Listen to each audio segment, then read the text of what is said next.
दोस्तों, आपने फिल्मों में अक्सर सुना होगा, डॉन को पकड़ना मुश्किल ही नहीं नामुमकिन है।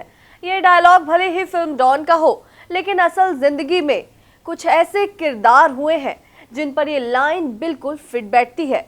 आज की कहानी भी ऐसी ही है। जी हाँ, आज की कहानी है लेडी डॉन की, जिसका नाम सुनते ही पुलिस भी चौकन्नी हो जाती है। एक ऐसी महिला अपराधी जो कभी एक कॉलेज की प्रिंसिपल हुआ करती थी और आज वो यूपी पुलिस की मोस्ट वांटेड महिला क्रिमिनल है। एक ऐसी महिला जिसने अपनी अदाओं से सबको दीवाना बना दिया, जिसने अपनी स्टाइल चालाकी से अपराध की दुनिया में अलग पहचान बना ली। जी हाँ, हम बात कर रहे हैं दीप्ति बहल की। कहा जाता है कि उत्तर प्रदेश में जब से योगी आदित्यनाथ की सरकार आई है, तब से माफिया और डॉन के खिलाफ लगातार कार्रवाई हुई है। कई बड़े अपराधी जेल में हैं, कई का नेटवर्क खत्म हो चुका है, लेकिन इन सब के बीच में एक नाम ऐसा भी है जो अभी तक पुलिस की पकड़ से दूर बताया गया है। वो नाम है दीप्ति बहल का। आखिर कौन है ये दीप्ति बहल?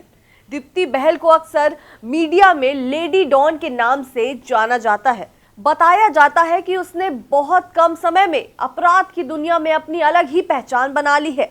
उसकी खास बात यह थी कि वह सिर्फ एक गैंग का हिस्सा नहीं थी, बल्कि कई तरह के अपराधों में उसका नाम सामने आया। पुलिस रिकॉर्ड के मुताबिक उस पर धोखाधड़ी, फर्जीवाड़ा और आर्थिक अपराधों के आरोप लगाए गए। लेकिन धीरे धीरे उसका नेटवर्क इतना बड़ा हो गया कि पुलिस के लिए उसे पकड़ना भी मुश्किल होता चला गया। इतना मुश्किल हो गया कि सरकार ने 5 लाख का इनाम दीप्ति बहल के नाम कर दिया। आज भी दीप्ति बहल को कई राज्यों की पुलिस तलाश कर रही है, लेकिन उस पर गंभीर आरोपों की वजह से 5 लाख रुपए का इनाम तो घोषित किया गया, ऐसा बताया जाता है। लेकिन दीप्ति बहल, जिसने अपनी अदाओं से नौजवानों को अपने जाल में फंसाया, उसके बाद उसने बाइक बोर्ड घोटाला किया। ये घोटाला हजार लाख नहीं, बल्कि ये घोटाला 1500 करोड़ का था। यही वजह है कि दीप्ति बहल का नाम समय समय पर चर्चा में आता रहा। अब ऐसा क्या हुआ कि सीधे एक आम औरत से एक लेडी डॉन तक का सफर तय कर लिया? कई अपराध विशेषज्ञों का मानना है कि अपराध की दुनिया में कुछ लोग अपनी चालाकी से, कॉन्फिडेंस की वजह से जल्दी पहचान बना लेते हैं। दीप्ति बहल के बारे में भी यही कहा जाता है कि उसका लोगों को अपनी बातों में लेना, नौजवानों को फंसाना और अपनी अदाओं से लोगों को घायल करना। वह लोगों से जल्दी संपर्क बना लेती थी, अपने नेटवर्क को मजबूत करती चली गई। धीरे धीरे उसका नाम ऐसे मामलों में सामने आने लगा जिसमें बड़ी रकम और बड़े गिरोह शामिल थे। पुलिस के सामने सबसे बड़ी चुनौती यही रही कि दीप्ति बहल का नेटवर्क कई जगहों में फैला हुआ बताया जाता है।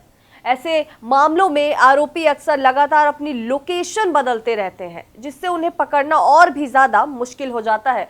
यही कारण है कि कई सालों से उसकी तलाश जारी रहने की बातें सामने आती रही। इस कहानी में एक बड़ा पहलू यह भी है कि आज अपराध की दुनिया सिर्फ बंदूक और गैंगवार तक सीमित नहीं रही।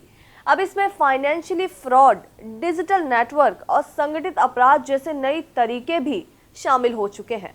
जी हाँ, इसी वजह से अपराधी पारंपरिक गैंगस्टरों की तरह सामने नहीं आते, बल्कि अलग अलग तरीकों से अपना नेटवर्क चलाते हैं। तो दोस्तों, ये थी कहानी उस महिला की जिसे कई लोग लेडी डॉन के नाम से जानते हैं। एक ऐसा नाम जो कई अपराध की दुनिया में चर्चा का विषय बना रहा। लेकिन सच ये भी है कि कानून से बड़ा कोई नहीं होता, चाहे कोई कितना भी बड़ा डॉन क्यों ना हो।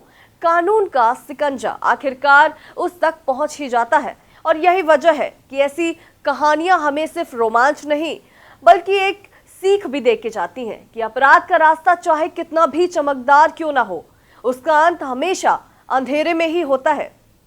ऐसी ही अनटोल्ड स्टोरीज के लिए बने रहिए हमारे साथ, देखते रहिए लीडिंग भारत टीवी।